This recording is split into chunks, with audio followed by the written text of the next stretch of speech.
Hi friends, welcome to maths classes.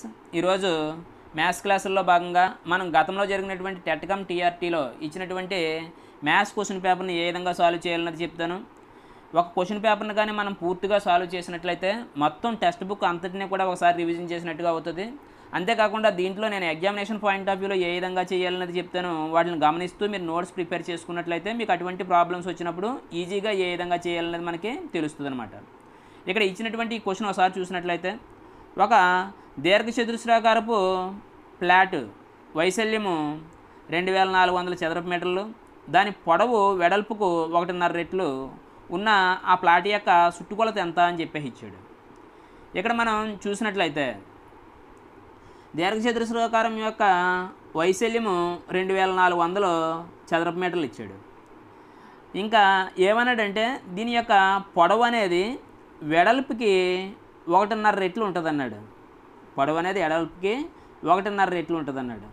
1.5 అంటే అర్థం ఏంటంటే 2 1లో 2 2 1 అనే 3 అంటే 3/2 అవుతుంది అనమాట. ఇది ఎంత అవుతుందంటే 3/2 అవుతుంది. అందువల్ల 3/2 అంటే అర్థం ఏంటంటే 3:2 అనమాట. 3/2 వచ్చింది కాబట్టి అక్కడ మనకి ఏమవుతుందంటే 3:2 అవుతుంది. అంటే ఇక్కడ ఇచ్చినటువంటి పొడవు వెడల్పుల యొక్క నిష్పత్తి 3:2 అయింది.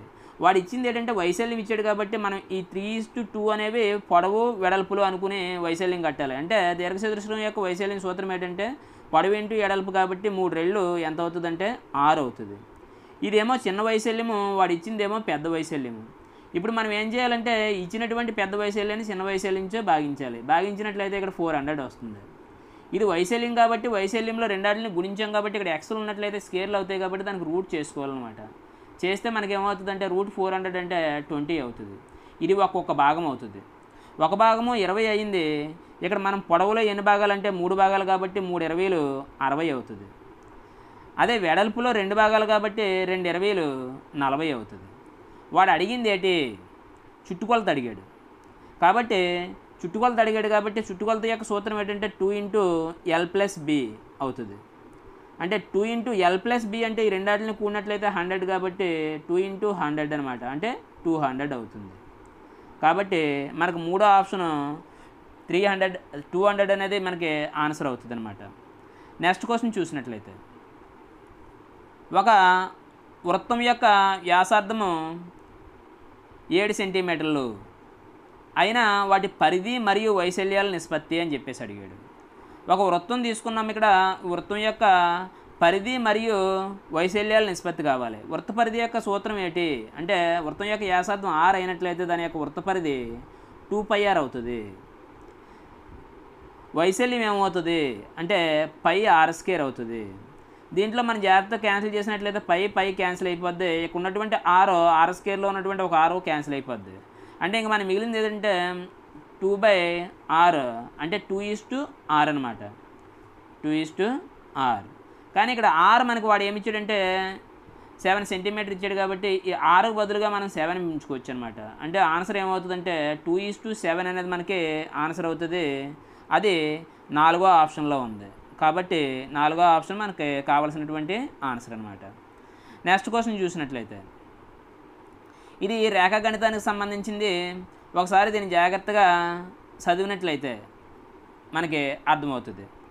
KL parallel to MN PQ తిరియక్ రేఖ మరియు angle KOP = 7x + 18 degrees, angle NRO = 3x + 12 degrees అయినా x యొక్క వాల్యూ ఎంత అని చెప్పేసి ఇచ్చాడు.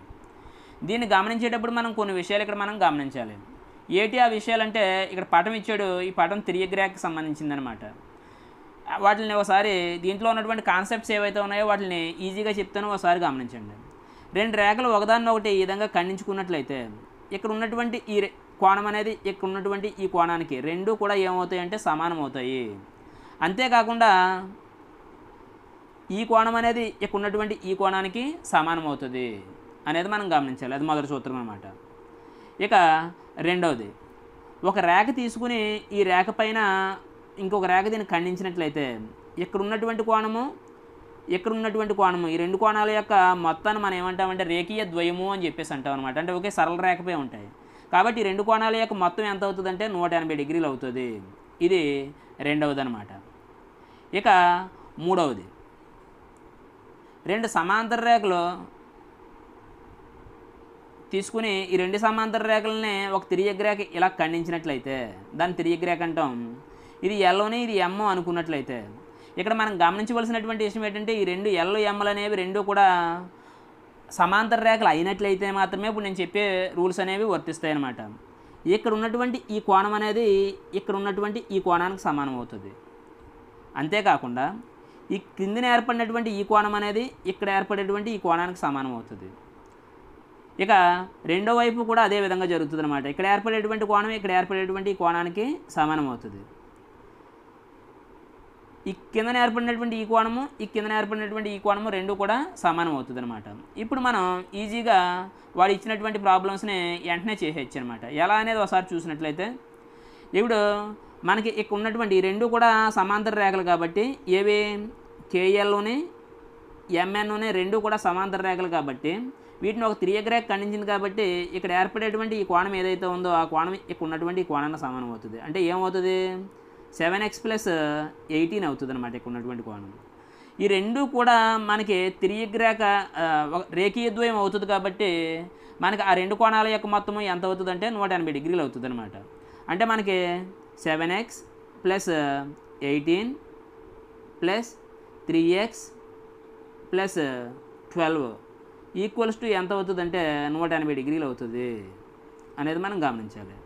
వీటిని కూడినట్లయితే 7xని 3xని అంటే 10x అనమాట. 10x = ఇక్కడ 18ని 12ని అంటే 30 + 30 అటు సైడ్ పోయినట్లయితే -30 అవుతుంది. 180 - 30 అంటే 150 అవుతుంది.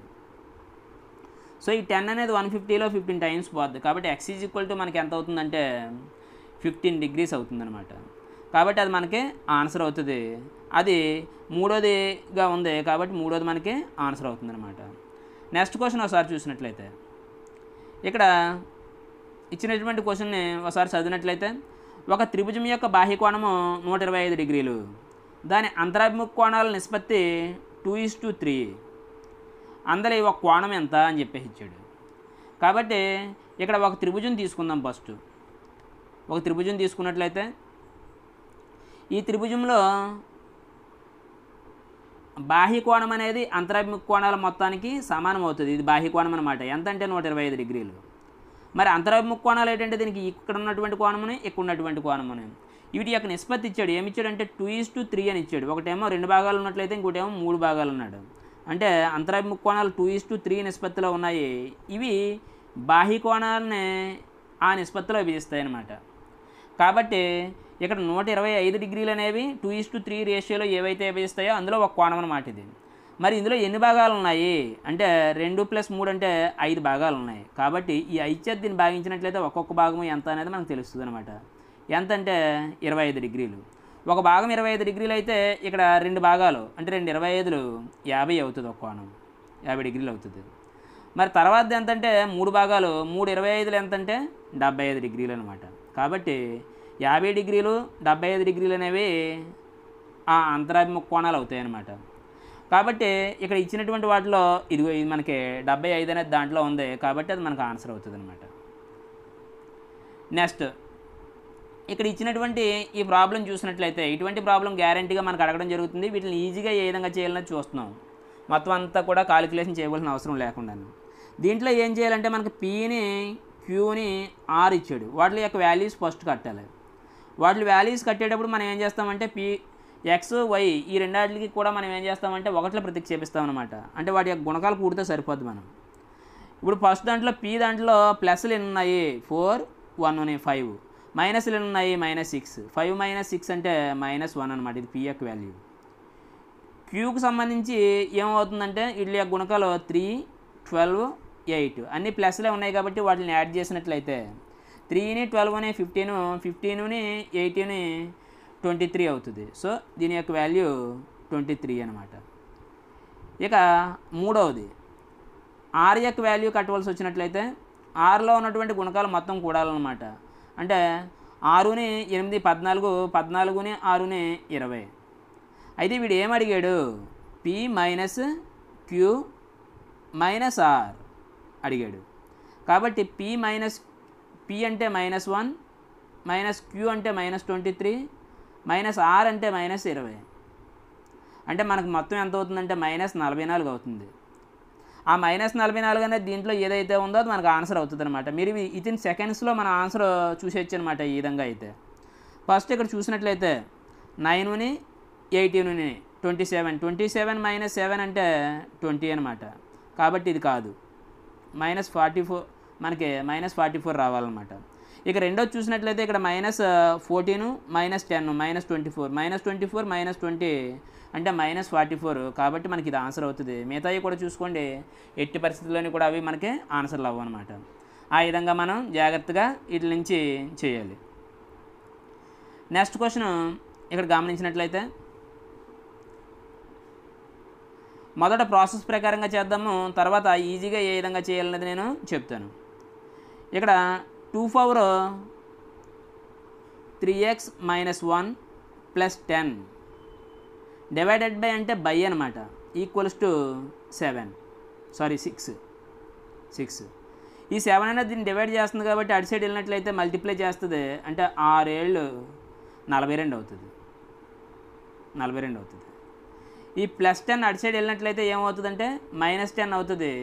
42 మైనస్ 10 అంటే 32 అవుతుంది. అంటే 2 పవర్ 3x - 1 ఈక్వల్స్ టు 32 అవుతుంది.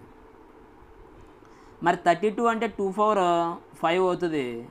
ఇక్కడ భూములు రెండు కూడా సమానం కాబట్టి ఘాతాంకాలు రెండు కూడా సమానం అవుతాయి. 3x - 1 equals to 5. అప్పుడు 3x ఈజ్ ఈక్వల్ టు మనకి ఏమవుతుందంటే 6 అవుతుంది. అప్పుడు x ఈజ్ ఈక్వల్ టు ఏమవుతుందంటే 2 అవుతుంది. కాబట్టి మనకు లాస్ట్ది 4th మనకి ఆన్సర్ అవుతుంది అనమాట. ఈ విధంగా చేయొచ్చు. అయితే ఆర్ట్స్ వాళ్ళకి వచ్చినట్లయితే ఇవన్నీ చేయడం కొంచెం ఇబ్బందిగా ఉంటుంది. అందువల్ల మనం ఏం చేయాలంటే కొంచెం విచక్షణ వాడి వీటిని చేయడానికి మనం ట్రై చేయాలి. ఎలా చేయొచ్చు అంటే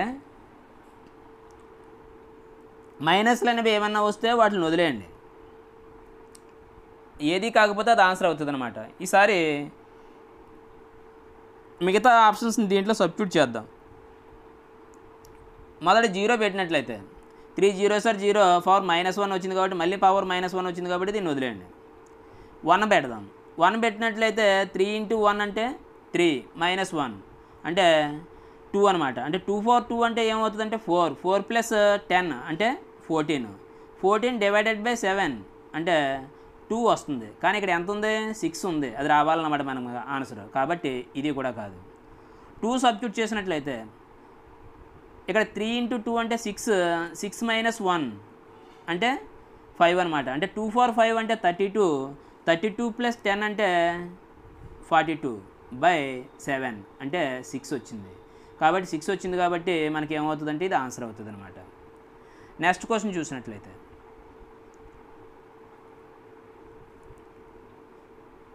రెండు సంఖ్యల మొత్తము 29 మరియు ఒక సంఖ్య మరి ఒక దానికంటే 5 ఎక్కువైనా ఆ సంఖ్యల్లో ఒకటే అని చెప్పేసి ఇచ్చాడు. అంతేగాని ఆ రెండు సంఖ్యలు ఏటి అని చెప్పేసి ఇవ్వడం మన టెక్స్ట్ బుక్లో ఇచ్చినటువంటి ప్రాబ్లం లాగా.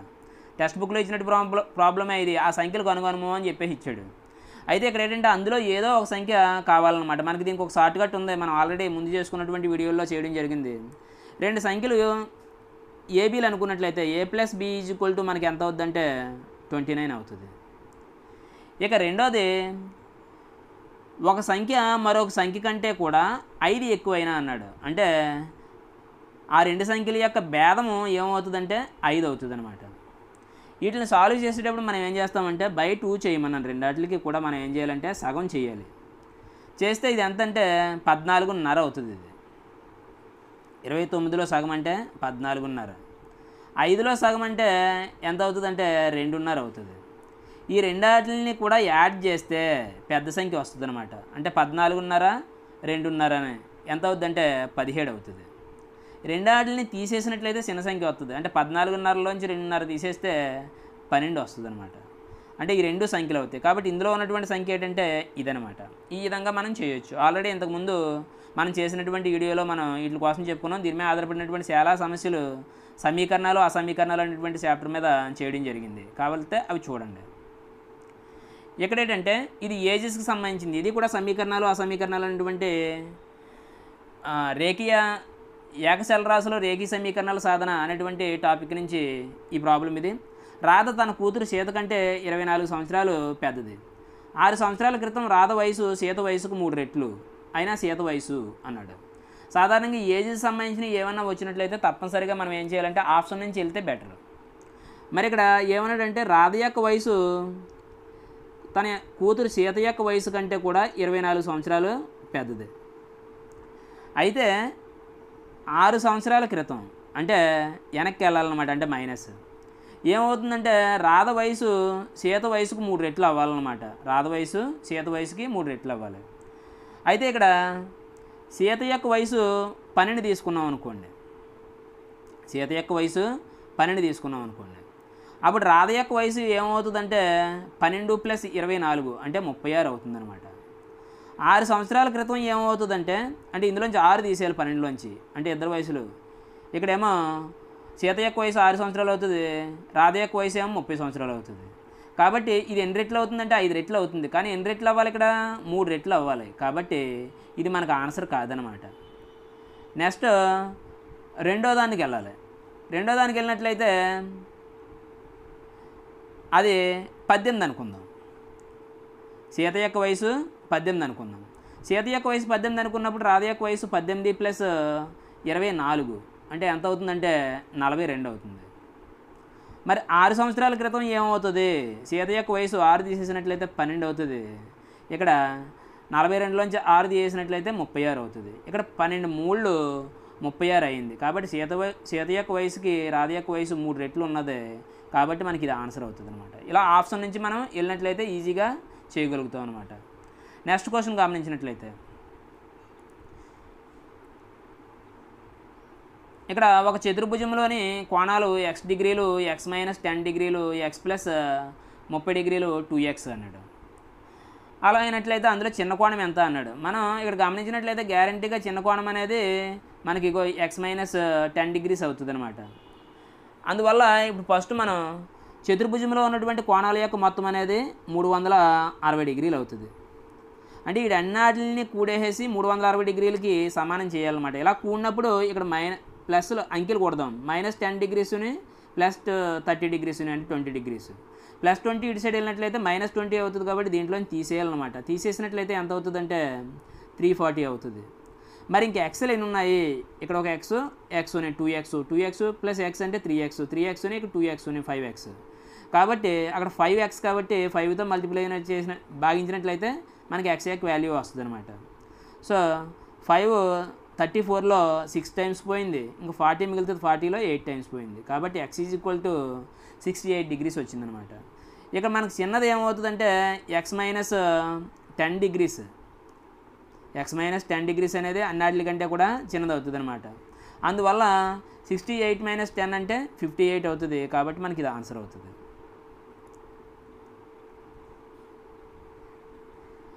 ఇక్కడ ఈ క్వశ్చన్ చూసినట్లయితే ఒక సమలంబ చతుర్భుజం యొక్క వైశాల్యము 480 చదరపు సెంటీమీటర్లు, సమాంతర భుజాల్లో ఒక భుజం కొలత 24 సెంటీమీటర్లు, వాటి మధ్య లంబ దూరము 8 సెంటీమీటర్లు అయినా రెండవ సమాంతర భుజము అన్నాడు.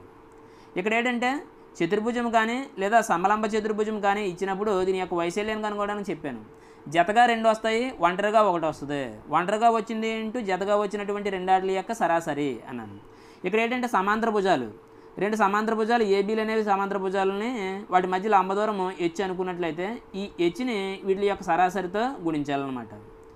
కాబట్టి సమాంతర భుజాలలో ఒక భుజం ఇచ్చేసాడు, వాటి యొక్క లంబ దూరం ఇచ్చాడు, ఎంతంటే 8 ఇచ్చాడు. కాబట్టి వైశాల్యము A = వీడు ఇంకా ఏమి ఇచ్చాడు అంటే 480 ఇచ్చాడు. మరి వైశాల్యాన్ని సూత్రం ఏంటంటే వాటి మధ్య లంబ దూరం ఇంటూ సమాంతర భుజాల యొక్క సరాసరి. సమాంతర భుజం ఒకటేమో 24 ఇచ్చాడు, ఇంకొకటేమో x అనుకుంటున్నాం. ఈ రెండాట్ల యొక్క సరాసరి అనమాట = 480. ఈ 8 అనేది 48లో 6 టైమ్స్ పోద్ది కాబట్టి 60 అవుతుంది. ఇక్కడ మనకి x కావాలనుకున్నట్లయితే ఈ 2 ఇక్కడ భాగిస్తుంది కాబట్టి అటు సైడ్ వెళ్ళినట్లయితే గుణిస్తుంది, అంటే 120 మైనస్ ఈ +24 అనేది అటు సైడ్ వెళ్ళినట్లయితే -24 అవుతుంది. కాబట్టి ఇది 96 అనేది మనకి ఆన్సర్ అవుతుంది అనమాట. ఇలాగా అలా చేయవచ్చు. లేదా ఆప్షన్ నుంచి కూడా మనం చేయొచ్చు అనమాట. అంటే ఒక్కొక్కటి తీసుకుని సమాంతర భుజం అది అనుకుని వైశాల్యం కడతాం అనమాట. దానికంటే కూడా ఈ పద్ధతి బెటర్. నెక్స్ట్ ప్రాబ్లం ఇక్కడ గమనించినట్లయితే, ఒక దీర్ఘచతురస్రాకారపు పార్కు పొడవు 36 3/5 మరియు 16 2/3 మీటర్లు అయినా దాని వైశాల్యము అన్నాడు. అంటే పొడవు వెడల్పులు అని చెప్పేసి ఇవ్వాలి. ఈ రెండు కూడా పొడవు వెడల్పులు అనమాట. కాబట్టి దీర్ఘచతురస్రం యొక్క వైశాల్యాన్ని సూత్రం ఏంటంటే పొడవు ఇంటూ వెడల్పు, అంటే L ఇంటూ B. అంటే 36 3/5 ఇంటూ 16 2/3 అనమాట. వీటిని మనం అపక్రమ భిన్నాల్లోకి మార్చాలి. అంటే 5 36 ఎంత అవుద్దంటే 180.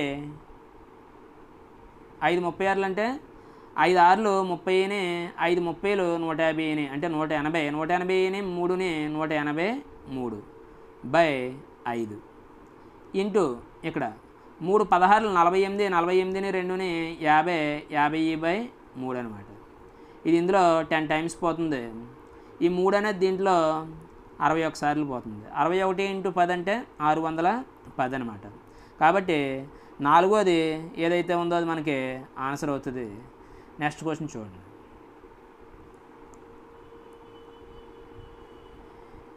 8, 9, 10లచే నిశేషంగా భాగించబడే కనిష్ట వర్గ సంఖ్య ఏది అన్నాడు.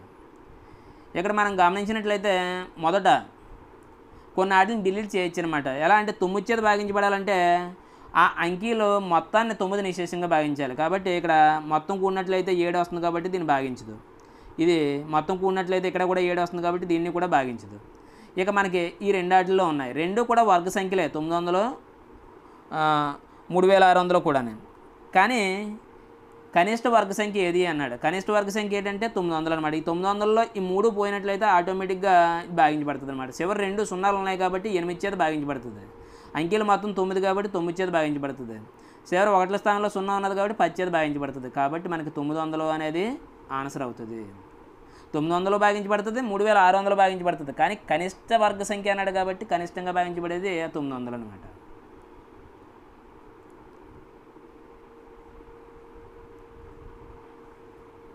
నెక్స్ట్ ప్రాబ్లం గమనించండి. ఇది ఇప్పుడు దీనికోసం చేసేటప్పుడు మనం వర్గమూలాలు అనేటువంటి టాపిక్లో దీనికోసం పూర్తిగా డిస్కస్ చేద్దాం. సింపుల్గా నేను చెప్తాను, జాగ్రత్తగా వినండి. అంటే ఈ రూట్లో ఉన్నటువంటివి ఏవైతే ఉన్నాయో వాటికి మనం వర్గమూలాలు కట్టాలన్నమాట. ఫస్ట్ అంటే రూట్ 4096, చివరిని 1ల స్థానంలో 6 వచ్చేది ఏమవుతుందంటే 4 4 16 అనమాట. 4 4 16. కాబట్టి 1ల స్థానంలో 4 ఉండొచ్చు, లేదా ఈ 4ని ఇంకొక సంఖ్య కలిపితే 10 అవుతుంది అనమాట. అది ఎంతంటే 6. కాబట్టి 6 కూడా 1ల స్థానంలో ఉన్నప్పుడు మనకి ఏమవుతుందంటే దాన్ని స్క్వేర్ చేసినప్పుడు 1ల స్థానంలో 6 వస్తుంది అనమాట. ఎందుకంటే 6 6 36 కాబట్టి. మరి 10ల స్థానంలో ఉండవలసినటువంటి అంకి ఏది అంటే ఇక్కడ 40 ఉంది. 40కి దగ్గరగా స్క్వేర్ అయ్యేది ఏంటంటే 6 6 36. కాబట్టి 7 7 49. కాబట్టి దాని ముందు ఉండేది ఏంటంటే 6 కాబట్టి ఇక్కడ 64 కానీ లేదా 66 కానీ అవుతుంది. మరి 64 అవుతుందా 66 అవుతుందా అనేది మనకి ఏ విధంగా తెలుస్తుంది అంటే ఇక్కడ ఇచ్చినటువంటిది ఏదైతే ఉందో 1ల స్థానంలో ఉన్నటువంటిది దీనికి తర్వాత అంకి గుణించాలన్నమాట. అంటే 6 7 42. కాబట్టి ఆ 42 అనేది 40 కంటే ఎక్కువ ఉంది కాబట్టి, అదే ఇక్కడ ఉన్నటువంటి 40 అనేది 42 కంటే తక్కువ ఉంది కాబట్టి ఆ తక్కువ ఉన్నది మనకు ఆన్సర్ అవుతుంది అనమాట. అంటే దీనికి రూట్ ఏమవుతుందంటే 64 అవుతుంది. ఇలా మీరు ఏదైనా సరే చేసేయచ్చు అనమాట. ఇక రెండవది ఇక్కడదే ఏంటి 163.84 అనమాట. ఇది తీసుకున్నట్లయితే దీనికి రూట్ కట్టాలంటే ఫస్ట్ చివరి 4 ఉంది, అంటే 2 రెళ్ళు 4 రావచ్చు. ఇంకొకటి ఎక్కడ రావచ్చు అంటే 864, ఎందుకంటే రెండు ఆటలను కలిపి 10 రావాలన్నమాట. అంటే ఈ రెండు ఆటలు ఏదన్నా అవ్వచ్చు. ఇక్కడ దగ్గరగా ఉన్నది ఏదైతే ఉందో ఈ 3 అంకెలది ఇది 10ల స్థానంలో అంకి చెప్పడానికి అనమాట. అంటే 12 12 144, తర్వాత 13 13 169. కాబట్టి 12 ఉండొచ్చు అనమాట దీని ముందంకి. అంటే ఇది కానీ మనకు గ్యారంటీగా ఆన్సర్ అవుతుంది. మరి ఈ రెండాటిలో ఏది అవుతుంది అనేది మనకు తెలియాలంటే ఇక్కడ 12 తీసుకున్నాం కాబట్టి 12 13 156. ఈ 156 కంటే కూడా ఇది ఎక్కువ అయింది కాబట్టి తప్పనిసరిగా ఎక్కువ ఉన్నది అవుతుంది. కాబట్టి దీని యొక్క ఏమవుతుందంటే 128 అనేది దీని యొక్క వర్గమూలం అవుతుంది. పాయింట్ తర్వాత 2 అంకెలు ఉన్నాయి కాబట్టి ఒక అంకి తర్వాత పాయింట్ ముందు తర్వాత ఒక అంకి ఉండేటట్టు పెట్టాలన్నమాట. అంటే 12.8. అంటే టోటల్గా ఇక్కడ మనకి ఇచ్చినటువంటి దాని యొక్క వాల్యూ ఎంత అవుద్దంటే పైదానికేమో ఎంత వచ్చిందంటే 64 వచ్చింది, కింద దానికేమో 12.8 వచ్చింది. ఈ పాయింట్ తీసేసినట్లయితే మనం 10 చేత భాగించాలన్నమాట. కాబట్టి 10 పైకి వెళ్తుంది. సో ఇందులో 2 సార్లు పోద్ది, 2 ఏమో 10లో 5 సార్లు పోద్ది. కాబట్టి మనకి ఆన్సర్ ఏమవుతుందంటే 5 అవుతుంది అనమాట. ఇది మనకు ఆన్సర్ అవుతుంది. నెక్స్ట్ క్వశ్చన్ ఇక్కడ ఇది చూసినట్లయితే 2 సంఖ్యల లబ్ధము -1/4, అందులో ఒకటి -3/10 అయినా మరొక సంఖ్య అని చెప్పేసి ఇచ్చాడు. ఇప్పుడు ఒక సంఖ్య -3/10 అనమాట ఇంటూ ఇంకో సంఖ్య ఏ అనుకుంటున్నాను. ఈక్వల్స్ టు లబ్ధం ఎంతంటే -1/4. ఇప్పుడు ఏ కనుగొనాలన్నమాట. ఏ ఈక్వల్స్ టు ఏమవుతుందంటే రెండో సైడ్ ఉన్నటువంటి -1/4 ఇక్కడ ఈ -3 అనేది ఏం చేస్తుందంటే ఏని గుణిస్తుంది కాబట్టి ఇటు సైడ్ వెళ్ళినట్లయితే భాగిస్తుంది, అంటే కిందకు వస్తుంది అనమాట. అంటే -3. ఈ 10 అనేది దీన్ని ఏని భాగిస్తుంది కాబట్టి ఇటు సైడ్ వెళ్ళినట్లయితే గుణిస్తుంది, అంటే పైకి వస్తుంది అనమాట. మైనస్ ఇంటూ మైనస్ అంటే ప్లస్ అవుతుంది. 2 సార్లు పోయింది, దీంట్లోనేమో 5 సార్లు పోయింది. 5/6 అనేది మనకి ఆన్సర్ అవుతుంది అనమాట.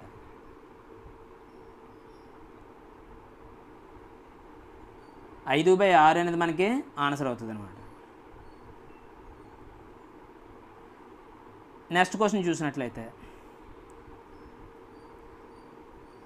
ఇక్కడ దీన్ని గమనించండి. 2400 నందు 7 1/2% సమానమైంది అన్నాడు. అంటే 2400 తీసుకోవాలి ఇంటూ 7 1/2 అంటే 15/2 అనమాట. అది 15/2 పర్సంటేజ్ కాబట్టి ఇంటూ 100 కింద. సో 2 జీరోలు క్యాన్సిల్, ఇదేమో ఇందులోనేమో 12 సార్లు పోయింది. 15 2 30 0 3 15 1 15 3 18 అంటే 180 అనేది మనకి ఆన్సర్ అయిందనమాట. నెక్స్ట్ క్వశ్చన్ ఇక్కడ గమనించినట్లయితే ఒక బ్యాక్టీరియాను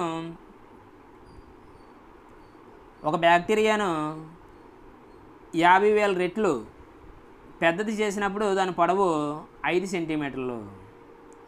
దాని అసలు పొడవు ఎంత అన్నాడు. అంటే 50,000 రెట్లు చేసినట్లయితే 5 సెంటీమీటర్లు వచ్చింది. మరి 50,000 రెట్లు చేసాడు అంటే 50,000 ఉన్నప్పుడు ఇక్కడ 5 ఉంది. మరి అది ముందు ఎంత ఉండి ఉంటుంది? 1 ఉండి ఉంటుంది అనమాట. అది 1 ఉంటే 50,000 రెట్లు చేసాడు. మరి ఈ 50,000 నుంచి ఈ 5 రావాలంటే ఏం చేసాము అంటే 10,000 చేత భాగించామన్నమాట. అంటే 4 సున్నాలు కూడా తీసేసాం. ఇక్కడ 4 సున్నాలు తీసేనా సున్నాలు లేవు కాబట్టి మనం ఏం చేస్తామంటే ఈ 1ని 10,000 చేత భాగిస్తామన్నమాట. భాగిస్తే మనకి ఎంత అవుతుందంటే దీన్ని 1/10⁴ అని రాయొచ్చు. పైకి తీసుకున్నట్టయితే 10⁻⁻4 అవుతుంది అనమాట. సో మనకి ఇది ఆన్సర్ అవుతుంది.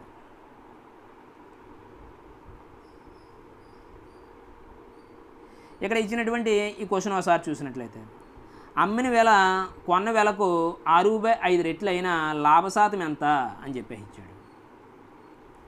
ఇక్కడ ఏంటంటే అమ్మిన వేళ ఈజ్ ఈక్వల్ టు కొన్న వేళకి ఎన్ని రెట్లు అంటే 6/5 రెట్లు అట. 6/5 రెట్లు. ఈ కొన్న వేళను కానీ ఇటు సైడ్ తీసుకొచ్చినట్లయితే అప్పుడు ఏమవుతుందంటే అమ్మిన వేళ బై కొన్న వెల ఈక్వల్స్ టు ఏమవుతుందంటే 6/5 అవుతుంది అనమాట. ఇక్కడ అమ్మిన వెల అనేది ఏమో 6 భాగాలు అవుతుంది, కొన్న వెల అనేది ఏమో 5 భాగాలు అవుతుంది. ఏమవుతుందంటే అమ్మిన వెల అనేది ఎక్కువ అవుతుంది కాబట్టి లాభం వస్తుంది అనమాట. ఎన్ని భాగాలు ఎక్కువ అవుతుందంటే 1 భాగం ఎక్కువ అవుతుంది బై మరి కొన్న వెల పైన కట్టాలి కాబట్టి లాభాన్ని తప్పనిసరిగా బైన కింద కొన్న వెల 5 భాగాలు ఇంటూ 100 అనమాట. ఇది ఇందులో 20 సార్లు పోయింది కాబట్టి 20%, 20% అనేది మనకి ఏమవుతుందంటే ఆన్సర్ అవుతుంది. ఆటోమేటిక్గా 1/5 అనేసరికి మనకి ఏమవుతుందంటే అది 20% అనమాట. అదే 1/4 అయిందనుకోండి 25%. అలా మనం జాగ్రత్తగా వాటిని గుర్తుపెట్టుకోవాలి. అదే 1/2 అయిందనుకోండి అది 50% అనమాట. సో కాబట్టి మనకి 20% అవుతుంది అనమాట. నెక్స్ట్ క్వశ్చన్ గమనించినట్లయితే ఇక్కడ 6,400కు సంవత్సరానికి 7.1/2% వడ్డీ రేటు చొప్పున 2 సంవత్సరాలకు అయ్యే చక్రవడ్డీ ఎంత అన్నాడు. అయితే చక్రవడ్డీ అనేది మనకి బారు వడ్డీ కంటే కూడా ఎక్కువ అవుతుంది అనమాట. మొదట బారు వడ్డీ కడదాం. 6,400 తీసుకుని 6,400కి ఎంత అంటే 7.1/2% కాబట్టి వడ్డీ ఎంత అవుతుందో కడదాం. అలా కట్టినట్లయితే 7/1/2 అంటే 15/2% కాబట్టి ఇంటూ 100 వేయాలి కిందనే. ఈ 2 zeros 2 zeros క్యాన్సిల్. ఇది ఇందులోనేమో 32 టైమ్స్ పోయింది. 15 2 30 0 3 15 3 45 45ని 3ని ఎంత అంటే 48 అంటే సంవత్సరానికి 480 రూపాయలు అనమాట. మరి 2 సంవత్సరాలకి ఎంత అవుతుంది అంటే 960 రూపాయలు అవుతుంది. 2 సంవత్సరాలకి ఎంత అవుతుంది అంటే 960 రూపాయలు అవుతుంది. ఇది బారు వడ్డీ అనమాట. చక్ర వడ్డీ అనేది వడ్డీపై వడ్డీ వేస్తాం కాబట్టి చక్ర వడ్డీ అనేది ఇక్కడ వచ్చినటువంటి బారు వడ్డీ కంటే కూడా ఎక్కువ ఉంటుంది అనమాట. అంటే 960 కంటే ఎక్కువ ఉన్నది ఇందులో మనకి ఇది ఒకటే ఉంది. ఇక్కడతో మనం ఆపేసి ఆన్సర్ గుర్తించవచ్చు అనమాట. ఇన్ కేసు చక్ర వడ్డీ కట్టాలంటే మనం ఏం చేయాలంటే ఇక్కడ వచ్చినటువంటి వడ్డీ ఏదైతే ఉందో ఏది ఉంది ఇక్కడ 480 ఉంది. ఇది దాని మీద మళ్ళీ మనం వడ్డీ కడతాం అనమాట. 480 ఇంటూ మళ్ళీ 15% అనమాట. అంటే 15/2 ఇంటూ 100 కడితే 0 0 క్యాన్సిల్. ఇదేమో ఇందులోనేమో 24 సార్లు పోయింది. ఇక 5 ఇందులో 3 సార్లు పోద్ది, దీంట్లోనేమో 2 సార్లు పోద్ది. ఈ 2 ఏమో ఇక్కడ 12 సార్లు పోయింది. అంటే 12 3 36 అనమాట. సో ఇది ఏమవుతుందంటే చక్రవడ్డీకి బారు వడ్డీకి మధ్య ఉన్నటువంటి తేడా అవుతుంది అనమాట. చక్రవడ్డీకి బారు వడ్డీకి మధ్యలో ఉన్నటువంటి తేడా అవుతుంది. ఈ రెండింటిని కూడా కూడినట్లయితే మనకి చక్రవడ్డీ వస్తుంది అనమాట. 960 + 36 వేసినట్లయితే మనకి 996 రూపాయలు అవడం జరిగిందనమాట. దాన్ని జాగ్రత్తగా మీరు గుర్తుపెట్టుకోవాలి. ఇక్కడ ఇచ్చినటువంటి ఈ ప్రాబ్లం చూసినట్లయితే ఇది చాలా ఇంపార్టెంట్ ఎగ్జామినేషన్ పాయింట్ ఆఫ్ వ్యూలో. సాంఖ్యక శాస్త్రం నుంచి ఉన్నది. x1 x2 x10 పరిశీలనల అంకమధ్యము 10 అయిన x1 + 4 x2 + 8 x3 + 12 x10 + 40 అంకమధ్యం ఎంత అన్నాడు. అంటే సరాసరికి సంబంధించింది అనమాట. ఇప్పుడు ఏం చేయాలంటే దీని యొక్క అంకమధ్యం కావాలంటే ఈ ఎక్స్ల యొక్క అంకమధ్యము ఈ అంకీల యొక్క అంకమధ్యం కట్టి రెండాటిని కలిపినట్లయితే దాని యొక్క అంకమధ్యం అవుతుంది అనమాట. అంటే x1 x2 సో ఆన్ వీటి యొక్క అంకమధ్యము ప్లస్ తర్వాత నెంబర్స్ ఏమున్నాయి 4 8 12 సో ఆన్ 40 వీటి యొక్క అంకమధ్యం. సపోజ్ ఫస్ట్ వీటి యొక్క అంకమధ్యమని వాడు ఇచ్చేసాడు. ఎంత ఇచ్చాడంటే 10 అని ఇచ్చాడు. 10 ప్లస్ వీటి యొక్క అంకమధ్యమని మనం కట్టాలి. ఈ సంఖ్యలు చూసినట్లయితే అన్నిటికి కూడా తేడా సమానంగా ఉంది. అంటే 4 ఉంటుంది అనమాట. ప్రతి రెండింటి మధ్య కూడా భేదం ఎంత ఉంటుందంటే 4 ఉంటుంది. అయితే ఇలా ఉన్నప్పుడు దీని యొక్క యావరేజ్ కావాలంటే మొదటిది ప్లస్ చివరిది బై 2 అంటే 4 + 40/2 అంటే ఎంత 10 ప్లస్ ఇక్కడ 44/2 అంటే 22 అంటే టోటల్గా మనకి ఎంత అవుతుందంటే 32 అవుతుంది. సో మూడోది మనకి ఆన్సర్ అవుతుంది అనమాట. జాగ్రత్తగా దాన్ని గమనించాలి. మనం ఇంతకుముందు చెప్పినటువంటి చాప్టర్లో వాటి కోసం చెప్పడం జరిగింది. మీరు జాగ్రత్తగా వాటిని ఆ చాప్టర్ చూసినట్లయితే ఈజీగా అర్థమవుతుంది. ప్రతి చాప్టర్ మీద కూడా మనం టెక్స్ట్ బుక్ నుంచి వీడియోస్ చేయడం జరిగింది. ఆ వీడియోస్ అన్నిటిని కూడా మీరు వాచ్ చేయండి. వాచ్ చేస్తే సబ్జెక్ట్ మీద పూర్తిగా గ్రిప్ వస్తుంది. ఆరోహణ క్రమంలో ఉన్న రాసులు 10, 12, 14, x-3, x, x+2, 25ల మధ్యగతం